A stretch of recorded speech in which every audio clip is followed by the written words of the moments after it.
É um prazer grande estar aqui. Acho que a última vez que eu estive com os irmãos ainda era outra congregação, lá na Minas Barra, né? E para mim é um prazer poder estar com os irmãos. Estou acompanhando a Marili, minha esposa. Glória a Deus. E eu não sou pai só do Natanael, eu sou pai da Rebeca também, que não está aqui, mas um dia vai estar. Eu creio. Eu sou o sogro da Janina. Glória a Deus. É pouca coisa, não. Não é brincadeira, tá? Eu estou feliz porque hoje o moço que eu considero como um filho está também aqui, o Joás. E a Biatá também, embora não tenha idade para ser filho, mas é um filho da fé. Tive o privilégio de poder acompanhar as suas vidas. Então, me sinto grato pelo convite, uma responsabilidade enorme trazer a palavra do Senhor. Para mim é sempre assim. O tema da minha mensagem poderia ser vários. Inclusive, quando eu fiz essa mensagem pela primeira vez, eu pensei em vários temas. Mas eu escolhi um. Quando a vida lhe dá uma rasteira. Esse é o tema da mensagem. Quando a vida lhe dá uma rasteira. Vai ser baseada no capítulo 19 de Jó.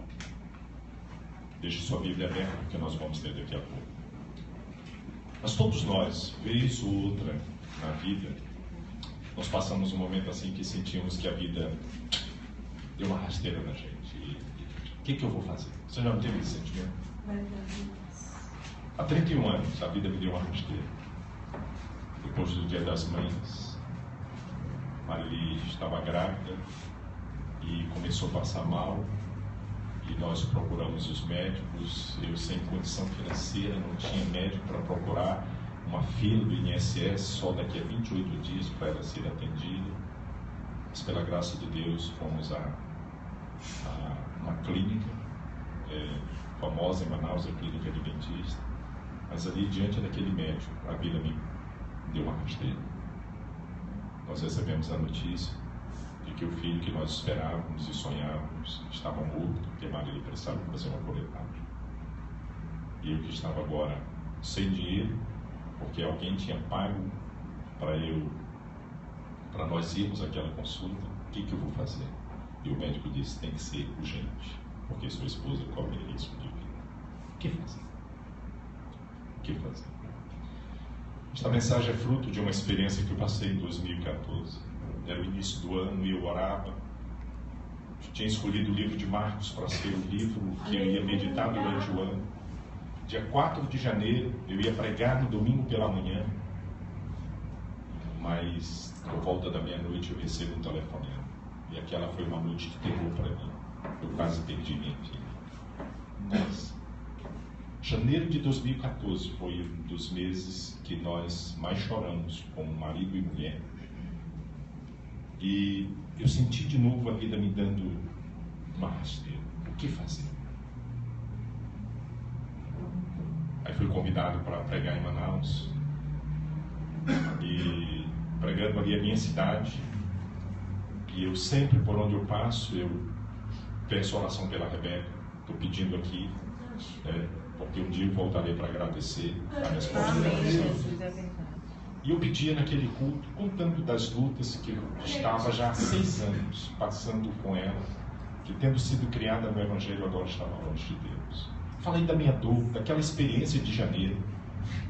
E os irmãos se compadeceram, oraram por mim. Mas no final daquela conferência, um colega meu, que tinha jogado bola comigo, ele era membro de uma outra igreja, agora diácono daquela igreja, ele me chamou de lado e disse, Neto, eu vou orar por você e pela Rebeca. Eu vou orar por vocês. Mas deixa eu te contar uma coisa. Eu tinha 2 filhos. Quando ele disse, eu tinha 2 filhos, eu comecei a tremer. Ele disse, eu tinha 20 anos, um moço trabalhador, honesto, recém-casado, trabalhando no Parque Industrial em Manaus, voltava do trabalho na sua moto, parou num sinal e uma caminhoneta passou por cima dele. E ele morreu na hora. Ele disse, e o meu segundo, um menino com quase 18 anos, se meteu com drogas. E ali naquelas confusões com traficantes, 6 meses depois da morte do segundo, o meu filho é assassinado. Aí ele olhou para mim e disse: você pelo menos ainda tem esperança de sua filha voltar para casa, mas eu não posso mais receber meus filhos de volta. O chão me faltou, eu fiquei envergonhado de até ter feito aquele pedido. Eu fiquei pensando na dor daquele meu amigo. 2 filhos, perdemos. Eu sou um homem que ouve muitas histórias de sofrimento das pessoas. E talvez hoje à noite tenha alguém aqui que está passando por uma história de sofrimento. A vida lhe pregou uma peça, lhe deu uma rasteira. O que fazer? O que fazer quando a vida faz alguma coisa assim? Todos nós procuramos explicações. Nós procuramos entender por que aquilo está acontecendo, mas nós não conseguimos. Escolhi esse capítulo e Deus me falou há 2 anos. Eu creio. Neste capítulo de Jó, e é nele que nós vamos meditar. Amém, Jesus. O capítulo 19, eu não vou ler o início, todos conhecem a história. Quem não conhece, eu vou sintetizar.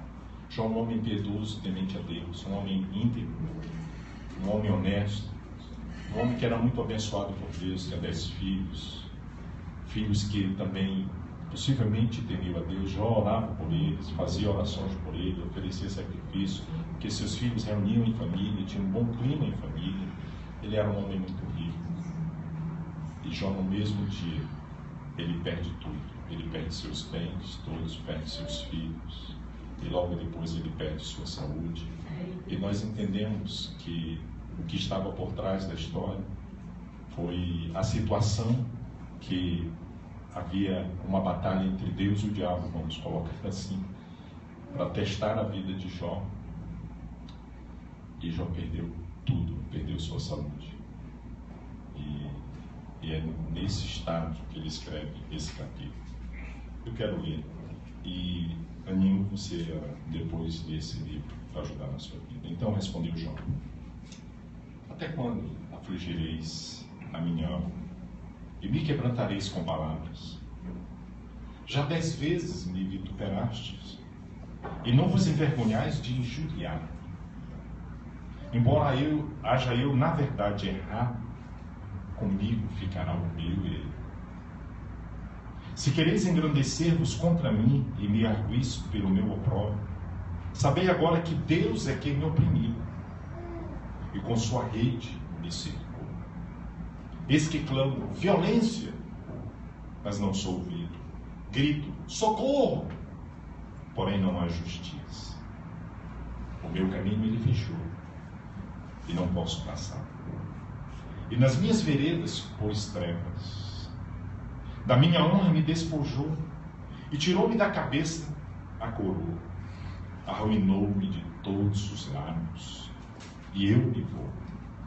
Arrancou-me a esperança como a uma árvore. Inflamou contra mim a sua ira e me tem na conta de seu adversário. Juntas vieram as suas tropas, prepararam contra mim o seu caminho e se acamparam ao redor da minha tenda. Pois longe de mim a meus irmãos, e os que me conhecem como estranhos se apartaram de mim. Os meus parentes me desampararam, e os meus conhecidos se esqueceram de mim. Os que se abrigam na minha casa e as minhas servas me têm por estranho, e vim a ser estrangeiro aos seus olhos. Chamo meu criado.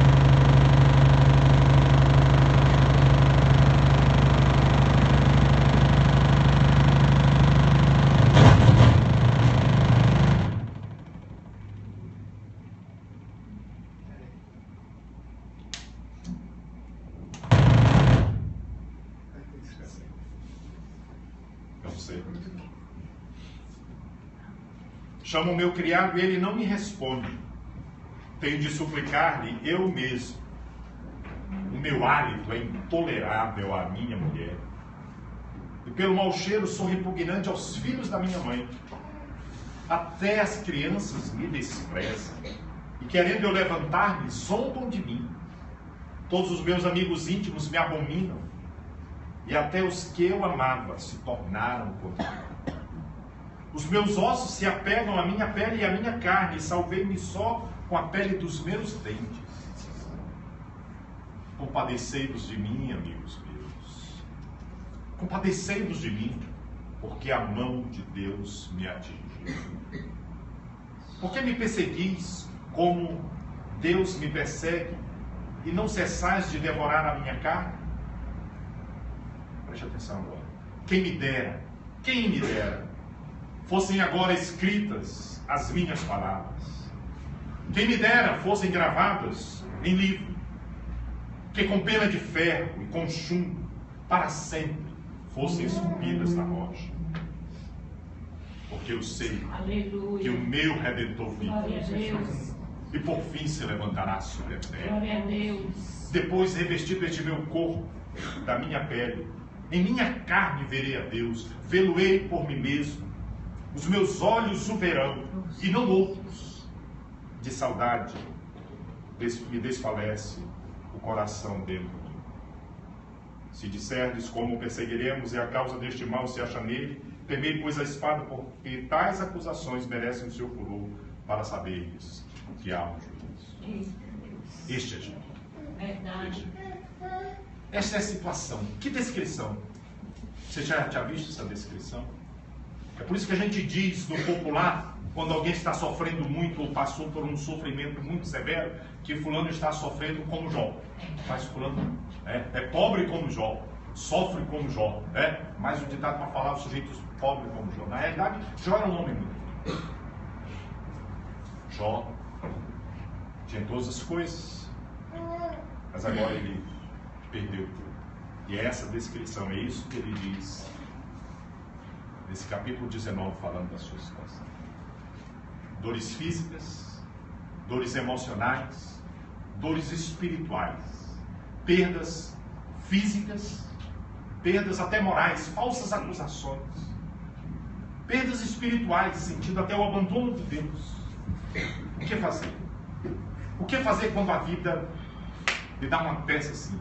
Você passar por uma situação dessa, o que fazer? Eu tenho 3 proposições. A primeira é: reconheça que você é humano. Aleluia. Reconheça que é humano. Jó diz no versículo 25: porque eu sei que o meu Redentor vive. Ele diz assim: eu sei.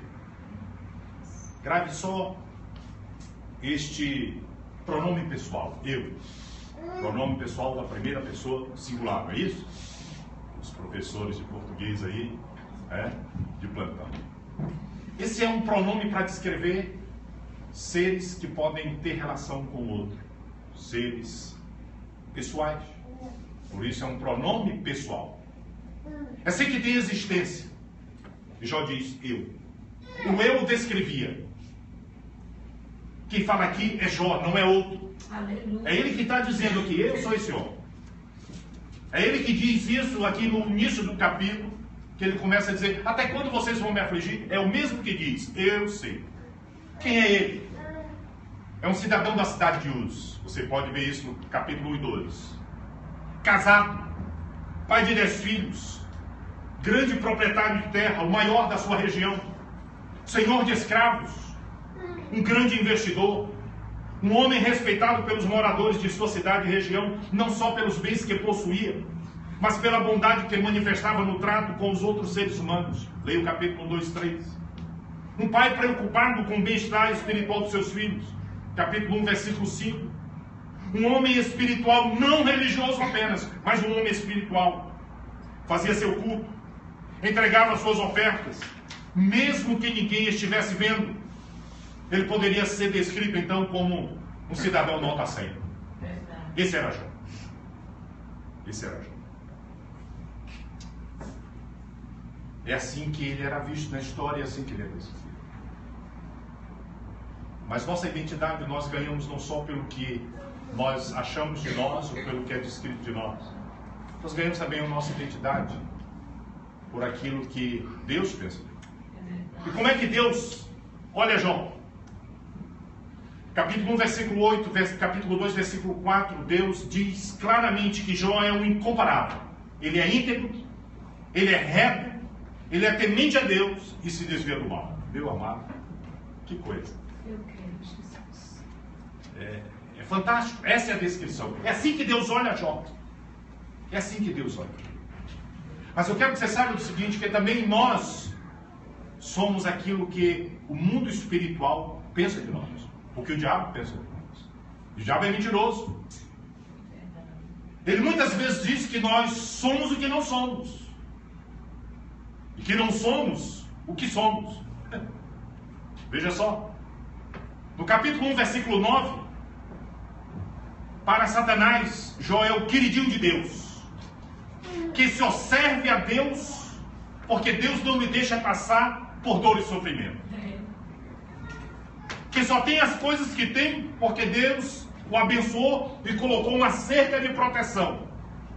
Mas se este homem perdesse tudo, ele seria como todos os outros homens, blasfemo contra Deus. Era isso que Satanás olhava assim e dizia: conheço esse aí. Esse aí, na hora que perder tudo, vai blasfemar de Deus. Esse aí, na hora de passar a dor e o sofrimento, ele vai deixar Deus.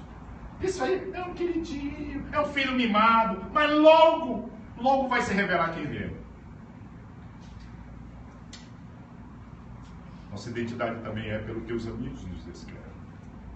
Os amigos de Jó chegam aqui e eles olham Jó e eles começam a sondar porquê daquela situação. Meus amados, e quando a gente passa pela dor, pelo sofrimento, quando é convidado para churrasco, né? E é recebido, quando recebe muitos amigos na casa, e tem churrasco, tem festa, todo mundo, é aquela coisa. Mas quando a gente passa por uma situação de aperto, de sofrimento, de perdas, aí os amigos começam a dizer assim: o que aconteceu? Acho que ele aprontou algo.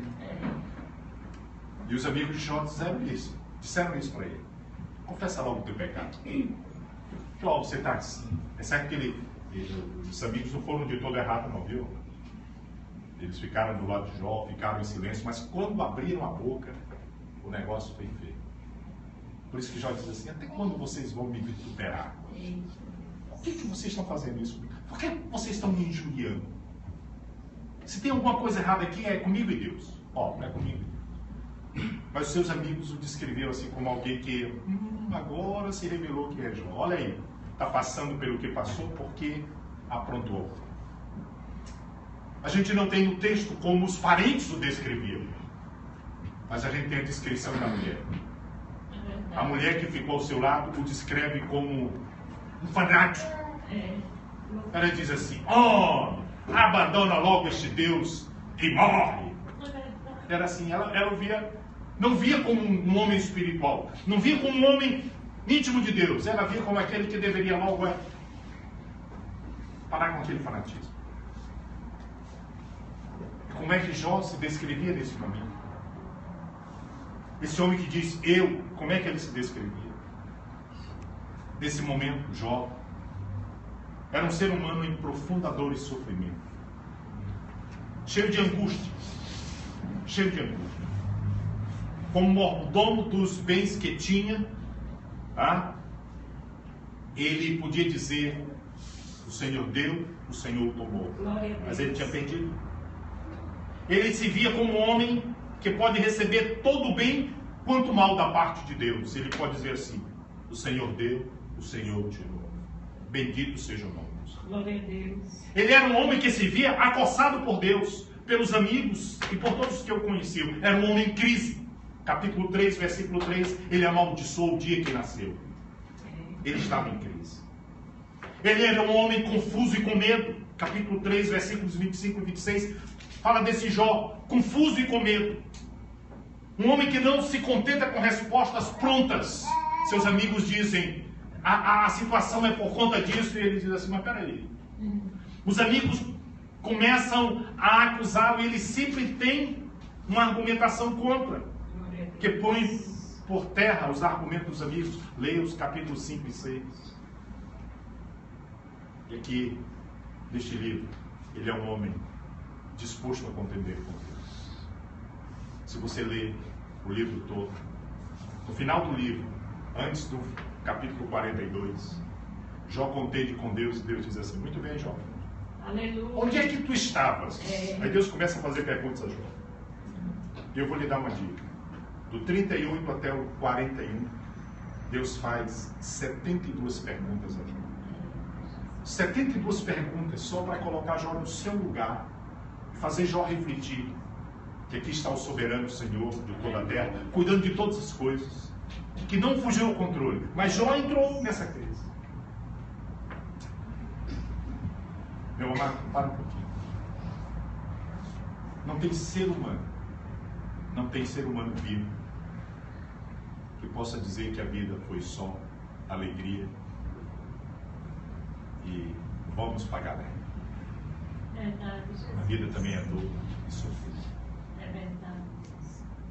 Uns mais, outros menos. Quando eu ouço algumas histórias, eu digo, nossa, como é que essa pessoa está sã?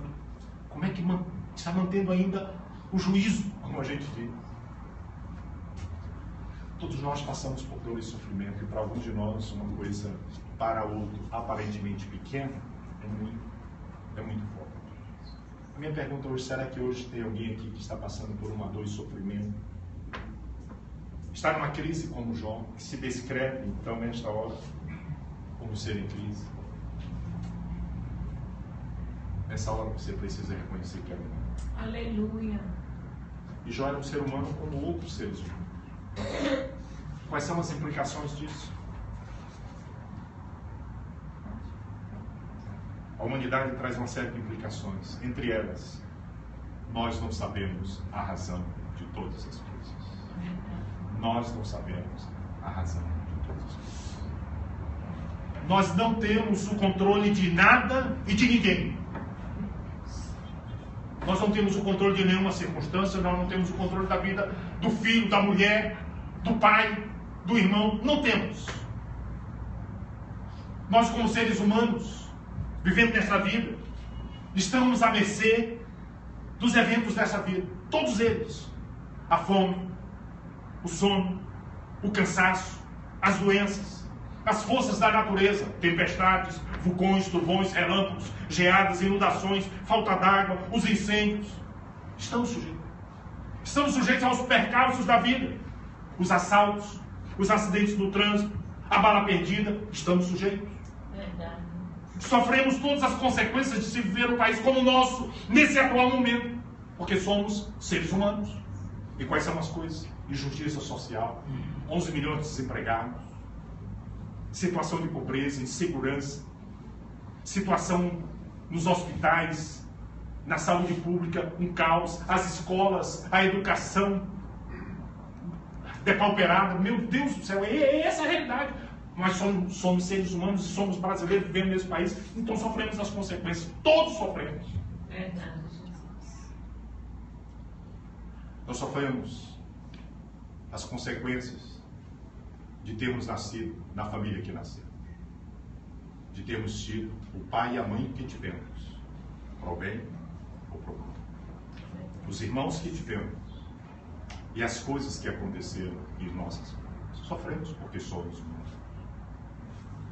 Como humanos, não conseguimos determinar quantos dias viveremos.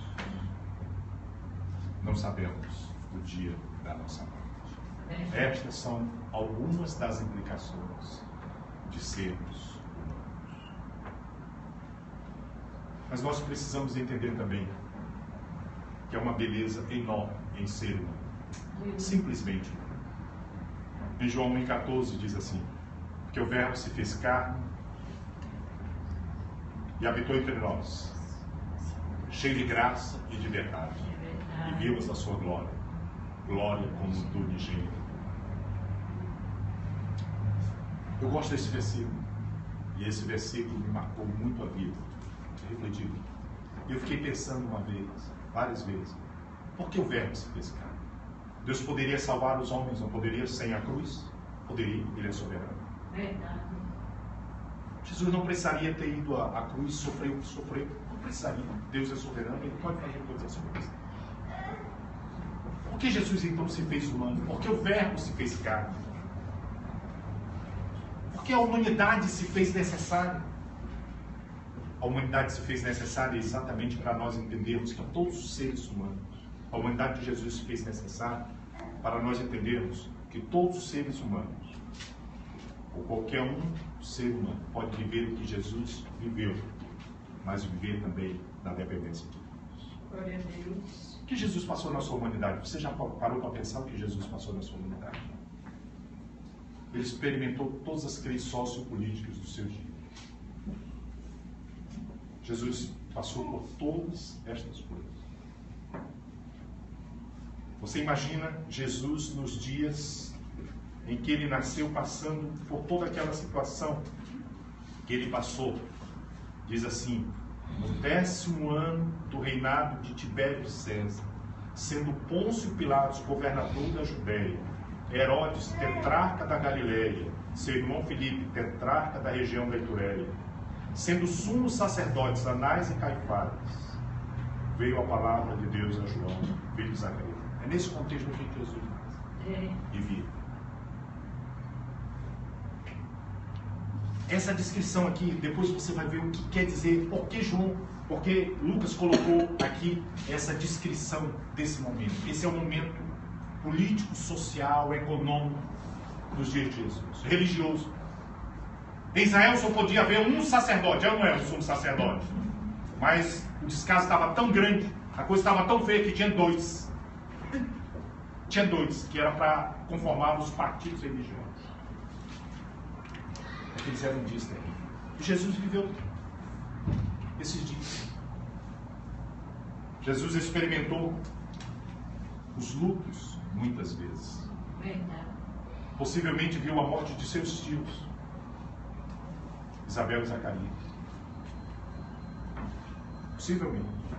Soube da morte de João Batista, seu primo e seu batizador. Aí eu fico pensando, como é que... Sabe que Jesus foi ao velório? Como é que ele estaria no dia que soube da morte de João? Ele soube e chorou da morte de um amigo próximo, Lázaro. Chorou. Ele chorou a incredulidade de Jerusalém. Ele experimentou as alegrias e tristezas da beleza de se relacionar com outros seres humanos, já que o ser humano é um ser de relação. Experimentou, como muitos de nós, a dor da traição, mas nem por isso abriu mão de uma boa amizade. É verdade. Ele com isso nos ensinou que, mesmo sabendo que você pode ser traído, é melhor ter amigos a caminhar sozinho e solitário nessa vida. Jesus experimentou a dor e abandono dos amigos. Lidou com os aplausos, mas também com as vaias. Foi a festas, mas também a velórios. Viu crianças nascendo, viu crianças morrendo. Viu tanto crianças como jovens, adultos e velhos sofrendo com doenças.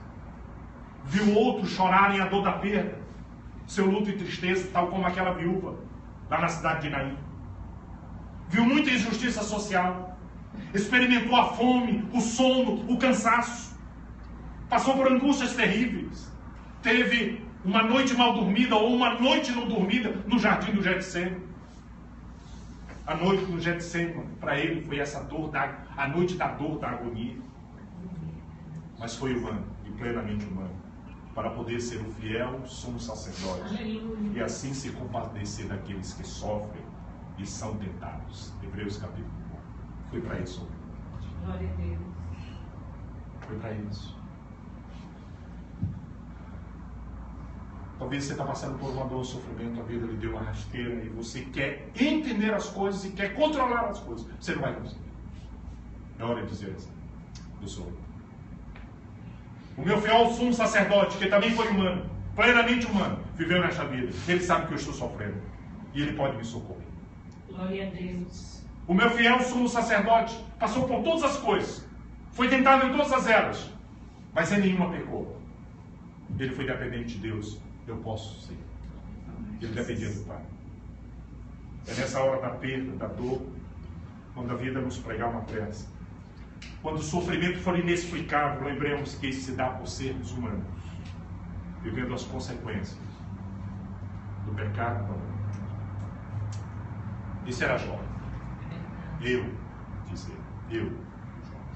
Jó descrito por si, descrito pelos amigos, descrito pelo próprio Deus, descrito por Satanás. Esse é o João que passou por todos. Se ele passou, eu e você também podemos passar. Se o nosso Senhor passou, eu e você também podemos passar. Mas ele diz assim, essa é a segunda lição. Eu sei, é a segunda palavra. Eu vi o eu, agora vamos ao sei. Bom, eu sei. E a segunda proposição é a seguinte. Embora como humano eu não saiba todas essas coisas, mas tem pelo menos uma coisa que eu preciso saber. Eu vou repetir. Embora como humano eu não saiba todas as coisas, mas como humano eu preciso ter a certeza de pelo menos uma coisa. Só diz, eu sei. E o que ele não sabia? Porque nós, como seres humanos, não sabemos de muitas coisas. Já não sabia que um dia, do dia para a noite, ele perderia tudo que construíra com dignidade, esforço, trabalho honesto, justo e a boa mão de Deus com ele. Perdeu tudo, tudo mesmo. Quebrou de não ter com que viver. Essa é a situação de Jó. Quebrado. Não sabia que um dia enterraria um filho. Opa, um não.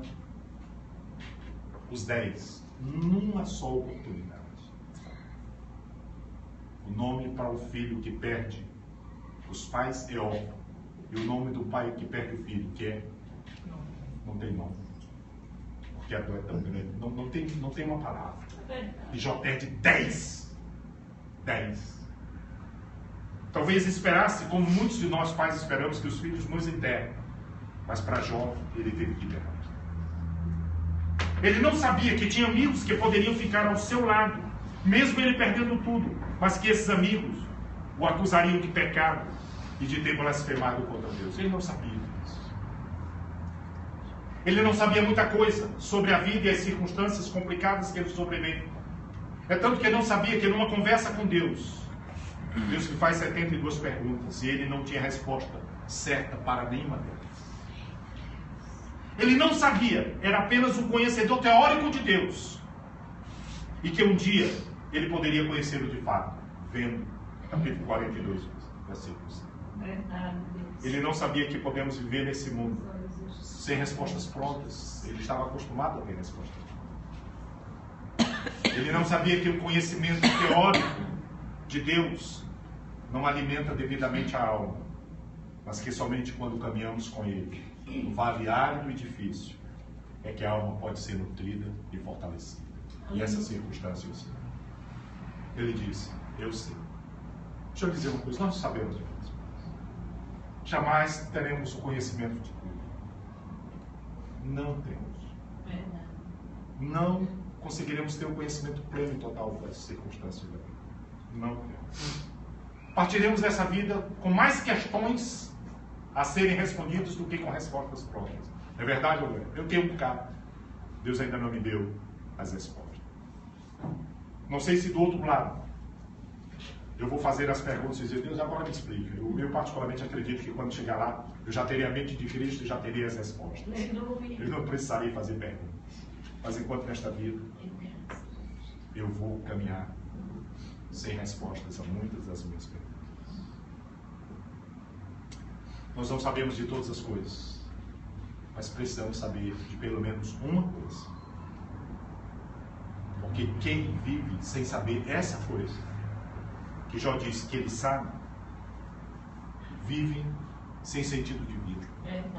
A vida lhes perde o sentido. Não encontram significado em viver. Aqueles que decidem não crer em nada, um dia necessitarão de respostas, pelo menos uma resposta, e não terão. No livro dos irmãos Karamazov, né, de Dostoiévski, ele diz assim: se Deus não existe, tudo é permitido. E quando tudo é permitido, a alma perde a esperança. A alma perde a esperança. Nós sabemos de todas as coisas, mas tem uma que nós precisamos saber. E a minha pergunta hoje é: será que você sabe disso? Jó sabia de algo que podia lhe dar esperança. Glória a Deus. Sabia de algo que lhe fazia querer continuar vivendo. Sabia que nenhum sofrimento é eterno. Sabia que há promessas feitas por Deus, por um Deus soberano e amoroso. Sabia que nenhum evento da vida poderia fugir do controle desse Deus. Sabia que a vida não acaba aqui, nem acaba assim. E o que ele sabia? Essa é a terceira coisa.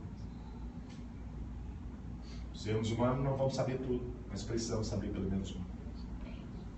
Você precisa saber que há um Redentor. E pode ser o seu Redentor. Aleluia. E Ele é que pode mudar a sua sorte. Glória a Deus. Essa é a terceira. Quando a vida lhe dá uma rasteira, se você não tiver esta certeza de que há um Redentor, e que pode ser o seu Redentor, e Ele é o único que pode mudar a sua sorte, então a vida perdeu sentido. Esse que Jó fez. Jó sabia que havia um Redentor. Deixa eu lhe dizer uma coisa aqui sobre o livro de Jó. Possivelmente o livro de Jó é o primeiro livro a ser escrito na Bíblia, dizem os teólogos, os estudiosos.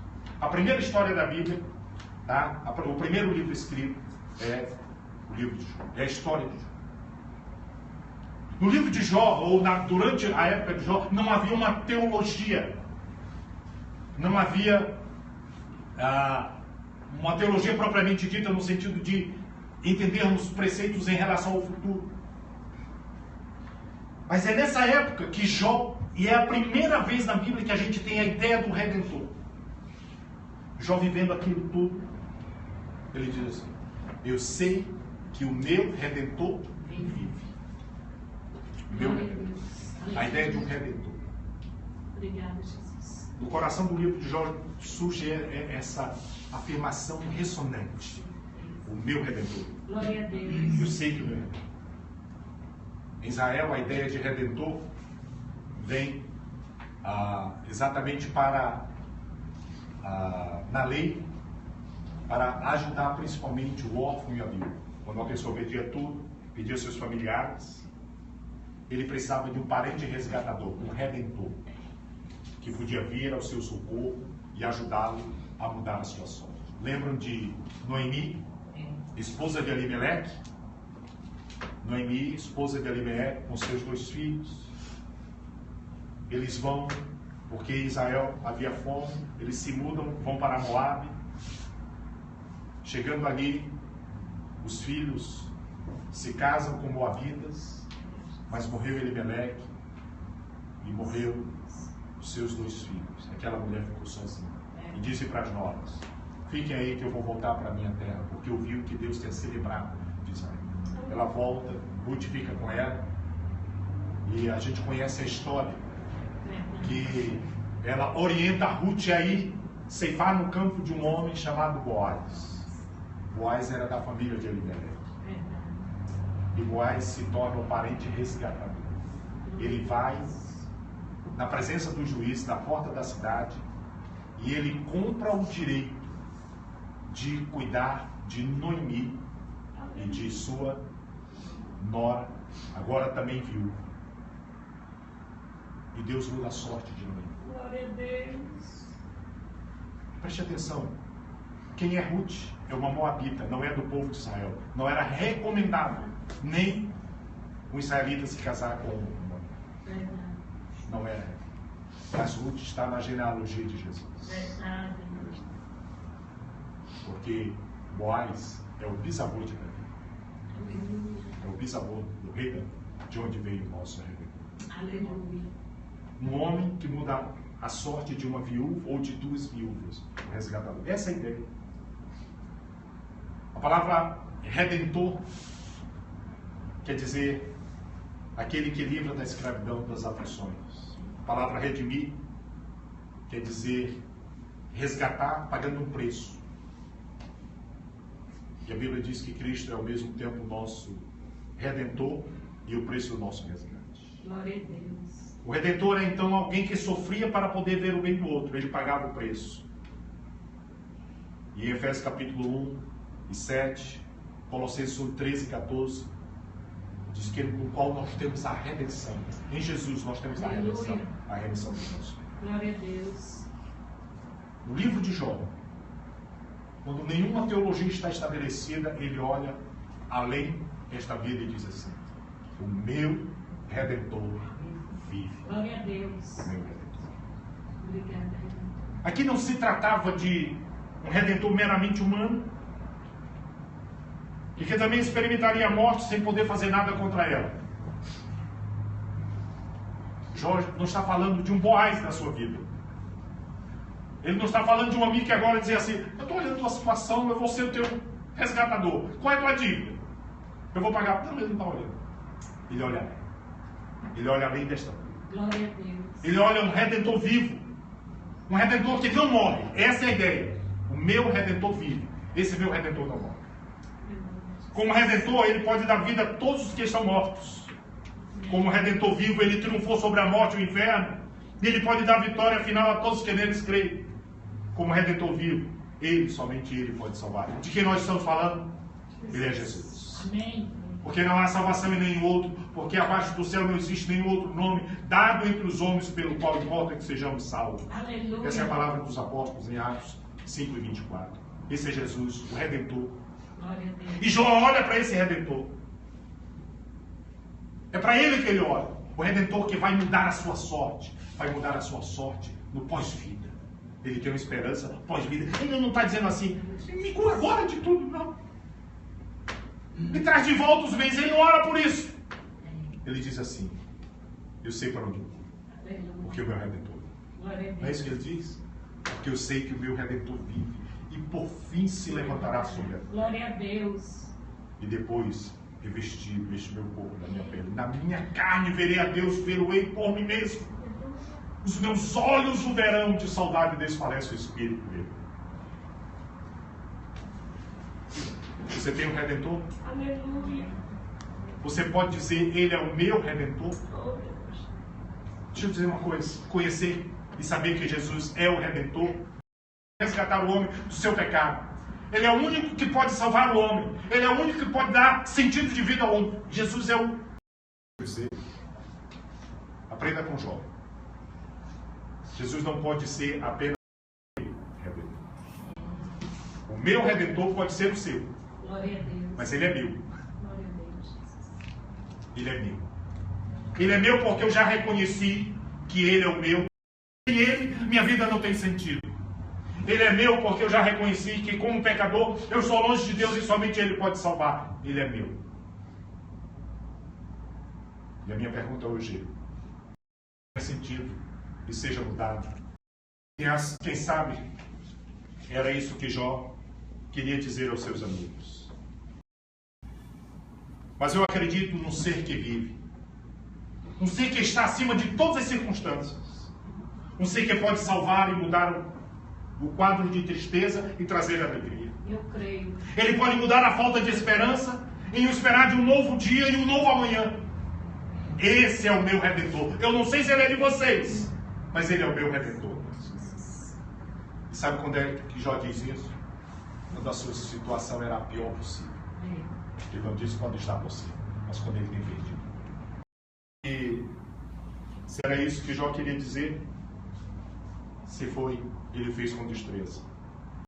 Enquanto eu lia, eu até repeti a frase, quando ele diz assim: quem me dera? Quem me dera as palavras?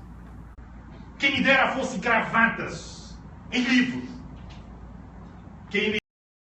E se eu pudesse conversar com Jó hoje, eu diria: Jó, teu pedido foi assim. Aleluia. As tuas palavras ficaram escritas no livro que não caiu uma palavra. Aleluia. Jó não ficou na rocha, não ficou no ferro, não ficou no chumbo, ficou na palavra. Aleluia. Está escrito aqui. Sabe por que ficou escrito? Para que você e eu tivéssemos esperança. Aleluia. Pode passar por circunstâncias difíceis da vida. Verdade, Jesus. Talvez teve o seguinte sentimento: João, por que você tinha que falar isso? Que peso você põe sobre mim? Eu estou sofrendo a dor da perda, do abandono, da rejeição, da traição. João, e o que eu vou dizer já que eu perdi tudo? João, o que eu vou dizer já que minha mulher, meu marido me abandonou, foi embora de casa? O que eu vou dizer? já que os meus amigos me abandonaram? O que eu vou dizer já que estou desempregado, sem dinheiro, vivendo de favor, só como porque alguém me dá, só visto porque me veste, só tenho um lugar para reclinar a cabeça porque alguém com carinho me deu um quartinho para dormir? O que dizer? Quando Jó diz isso, para que a resposta para nós seja: muito obrigado. Aleluia. Muito obrigado porque você fez esse pedido e com isso você me ensina que o mais fiel dos homens pode sofrer qualquer coisa nesta vida, e isso necessariamente não ser porque Deus decidiu lhe castigar por qualquer pecado. Verdade. Nós poderíamos dizer a Jó: muito obrigado, porque ao dizer essas palavras você me mostra que os sofrimentos são passageiros. Nenhum sofrimento é eterno. Leia o capítulo 42. E Deus mudou a sorte de Jó enquanto ele orava pelos seus amigos. Aleluia. Deus mudou a sorte de Jó. Porque ao deixar registradas essas palavras, você me ensinou que mesmo sendo um homem de muitos amigos, um dia os meus amigos podem me rechaçar, podem fazer pouco caso da minha dor e sofrimento e me azucrinar, mesmo em meio à dor e sofrimento.